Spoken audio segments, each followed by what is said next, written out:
So I haven't really gone too in depth on this channel about my, I want to say, old love for the Transformers series, because I used to be a really big Transformers fan. After all, those movies came out and were kind of, I think, targeted towards my age demographic in obviously the 2000s and early 2010s. I mean, I remember being so fucking pissed at my dad because he went and saw Transformers Dark of the Moon with his mate, even though he knew I wanted to go see it, and he didn't see it with me. What? Fuck that guy, if you know what I mean. But anyway, I love that movie. I love Transformers 1. I love Transformers 2. I think Transformers 4 with Mark Wahlberg is low-key one of the more underrated movies. I'll never understand why that movie cops so much hate and gets touted as one of the worst, because I actually think it's pretty smack on in the middle. Unfortunately though, my love for Transformers has very much dwindled in the last couple years, as well as I think most people's have. I think I literally remember saying when I left the theater watching Transformers 5 the last night, or whatever the fuck it's called, I remember saying to my grandpa, who I saw that shit with, "Pa, that was arguably the worst movie I have ever seen in cinemas."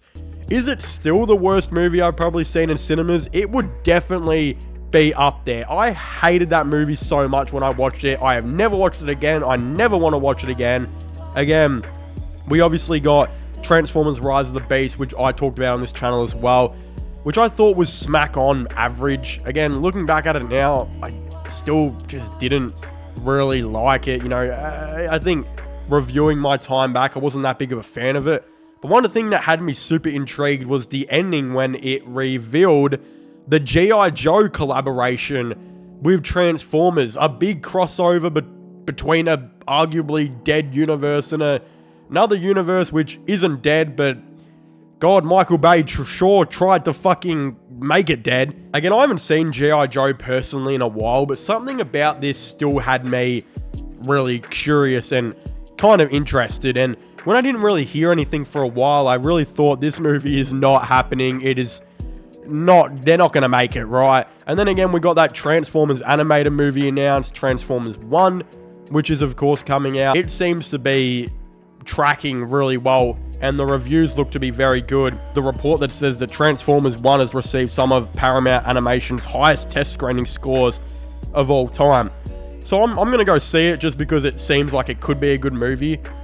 But a Transformers Rise of the Beast sequel is not something that I wanted. It's not something that I cared about. But I'm a lot more interested in it now. A G.I. Joe crossover could be good. After all, like, having the Special Force Army people in, like, all of the Transformers movies have been low-key some of the best parts of them all, especially the first three, obviously. And when I heard this recent report that Chris Hemsworth is reportedly going to be in the new Transformers movie, not voice acting Optimus Prime like he is in the animated one, but actually playing the main character, potentially the G.I. Joe character, I've gotten a lot more interested. It says here that Chris Hemsworth is in talks to star in the Transformers and G.I. Joe crossover movie. Another report is also saying that Michael Bay will produce the upcoming Transformers and G.I. Joe crossover film. So again, there's a fair bit to unpack here. First of all, when I heard this, I was like, what the fuck? They're straight up just replacing Optimus Prime's voice now with Chris Hemsworth. I obviously wasn't too thrilled about that because Optimus's voice is so iconic, and even though it may happen eventually, I thought just leaving it for the animated movies was a cool idea that should have been just left for animated. But now the reality is we might have Chris Hemsworth starring as one of the main G.I. Joe characters, and this could be really awesome. I think Chris Hemsworth has had a relatively good acting career and has been in a lot of really good movies. I've seen bits and pieces of Extraction. It looks like just a good fun action movie. Thor Ragnarok is obviously incredible. The best parts of Avengers Infinity War are pretty much Chris Hemsworth. I didn't see the Ghostbusters remake, nor do I never want to see it, but a lot of people said the only good part about that movie was the Chris Hemsworth parts. I think with how he's become such an action star now. I can't see why that this would be a bad idea at all. And quite frankly, I think this makes a whole lot of sense, especially considering as well, I think the last Transformers movie, Rise of the Beast, not only did I not really like it, and it didn't exactly do too well, but in my opinion, it seemed like kind of a movie like Rise of the Beast, which was the first Transformers movie in like 6 years or whatever, and kind of like seemed like a new fresh start of this franchise.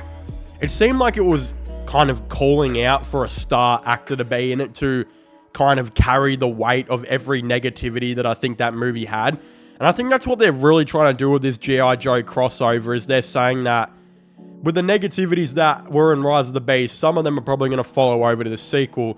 So I think they're drawing in this big star to kind of not only distract from all of that, but also entice a bigger audience to go and watch these movies. After all, it was kind of the same strategy they did with Mark Wahlberg before, and it kind of worked. When we think about it, Shia LaBeouf as Sam Witwicky was so iconic that when they like let him go, fired him, whatever they did, you kind of couldn't just replace him with another younger character. And what they did was they hired arguably one of the biggest actors in the whole entire world, a full A-lister, to, I think, carry some of that expectation and again, give a new face to the franchise. After hiring a new kid to do that, it probably wasn't going to work. Again, that's what kind of happened with Rise of Beasts, I feel like, is there wasn't really a face to that movie. Like, the actors who played the humans, I don't really know them. They definitely did not compel me and excite me the same ways that Shia LaBeouf did, and of course, Megan Fox did. I think we all know why she excited me and a bunch of others. But comparing those two young stars to the new two young stars that were in Rise of Beasts, it was a massive, massive differential of like, no one gives a fuck compared to the other two. So I think that's what they're going to try and do. I think they're really going to try and bring in Chris Hemsworth to kind of carry that.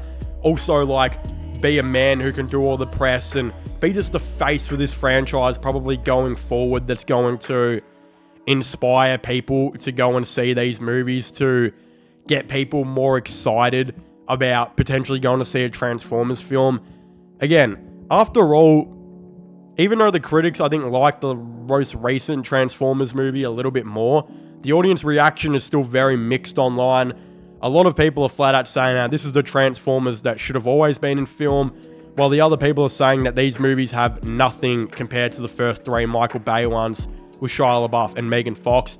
And I'm on more of that side, where I like that they tried to do something different and changed it up, but the characters just didn't, I think, get me invested like the previous, I think, Transformers actors of Mark Wahlberg, Shia LaBeouf, and Megan Fox. It was a massive drop down with these two actors who, I mean, it's not like they really did anything wrong, but they didn't really do anything that, again, got me invested in them as characters or anything like that. Especially the female character, if I remember right, I found her character very, very weak, very uninteresting, and very boring.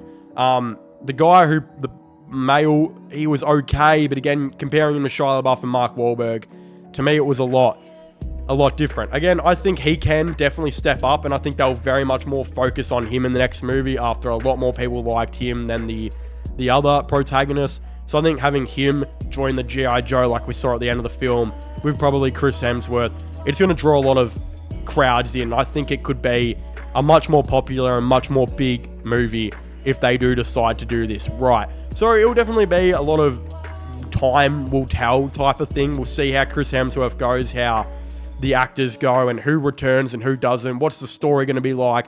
Again, it's going to be really interesting. I'd very much like to hear all of your thoughts and opinions on this down below. Please make sure to leave a like and subscribe to the channel for all the latest movie news and movie content. Subscribe to my sports channel and my IRL /vlog channels. Links for them will be in the description down below. And I guess I'll see you guys next time. Goodbye.